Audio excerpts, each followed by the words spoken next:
عمل أكبر وليمة إطعام وصلت لأكتر من 3000 وجبة، وبيطلع لايف من قلب شغله، وعمل فيها الشيف براك التركي، وعمل الكفتة بالفستق، واشتغل كل حاجة لحد ما بقى من أشهر الطباخين في مصر. حكاية الشيف عمرو مسعد عباس، إزاي اتشهر وإزاي عمل وليمة كاملة لوحده، وإزاي عمل كفتة براك التركي في الأفراح، وليه مسمي نفسه بتاع الصلاة على النبي. تفاصيل كتير هنعرفها في الفيديو ده.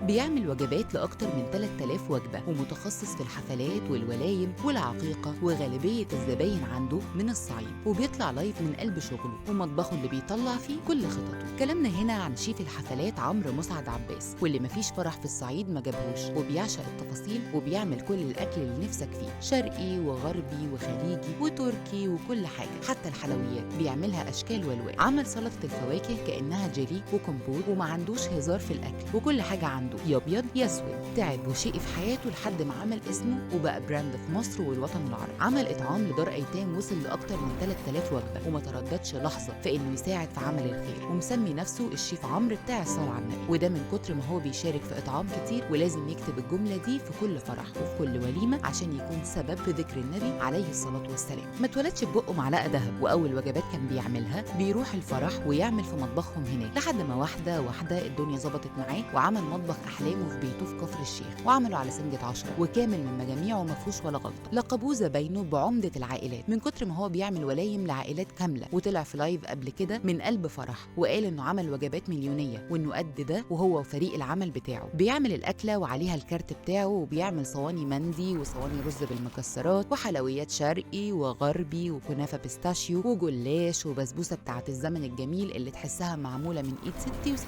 ده غير طواجن الورق العنب اللي باللحمه والستيك، وكفتة براك اللي نزلها في المنيو وحط لحمة مفرومة وعليها توابل ورشة فستق، ونزل المنيو بتاعه في نوع الكفتة دي. ومفيش حد في الدقهلية ومصر كلها ما يعرفوش عمدة العائلات وبيحبوه، راسي وهادي وليه جماهيرية ولا جماهيرية نواب مجلس الشعب، وناس كتير بتتمنى ان هم يتعاملوا معاه. ولما اتسأل عن اجره كان رده في قمة الشياكة، احنا بتوع الصلاة على النبي، والحساب على حسب تكلفة كل فرح، وفي افراح بتتكلف ملايين، ودي طبعا اللي بتبقى معمولة على فدادين ارض حرفيا، وبيبقى فيها كمية لحوم مش طبيعية، ده غير اللحمة الباردة اللي بتتعمل في حلال قد شقه كامله. عنده مطبخ ومكان بيعمل فيه الاكلات يرمح فيه الخير، ولو في فرح او عقيقه مفيش عندها مكان بيستقبلهم عنده، ومفيش حد طلب وما راحش على طول من غير ما يتردد، حتى لو هيشتغل ببلاش، بس اهم حاجه ما يزعلش حد منه. طلع في فرح قبل كده ووجب مع الناس وقال عندنا مليونيه على ارض الدقهليه، يعني بيلمح انه عمل مليون وجبه للعزايم في الفرح ده. وهنا انبهر الكل انه عمل الكميه دي كلها لوحده. في ناس كتير بيقولوا انه يعتبر اكتر حد سعره مناسب في شيفات الحفلات والافراح، وفي اللي قال انه بياخد مصنعيه ايده مش عاليه زي ما في شيفات بيعملوا كده، لدرجه ان هم سموه عمده العائلات من كتر ما سعره مش اوفر، وممكن توصل لاكتر من 10000 جنيه ليه والفريق العمل اللي بيجيبهم. وفي طبعا بيزيد على حسب الكميه والطلب. ويعتبر اول شيف عمل وليمه كامله في العاصمه الاداريه الجديده، وكان مروق عليهم بالاكل الافرنجي والستيك والصواني والمشاوي وكل حاجه، في كل ترابيزه في ميكس جريل وحاجه يعني اخر حلاوه. قبل كل فرح او اي شغل بيمسكه بيعمل ورقه وقلم وهو شغال، ومفيش حاجه من غير تخطيط لليوم كله قبل ما يبدا فيه. يا ترى جربتوا الشيف عمرو ولا لا؟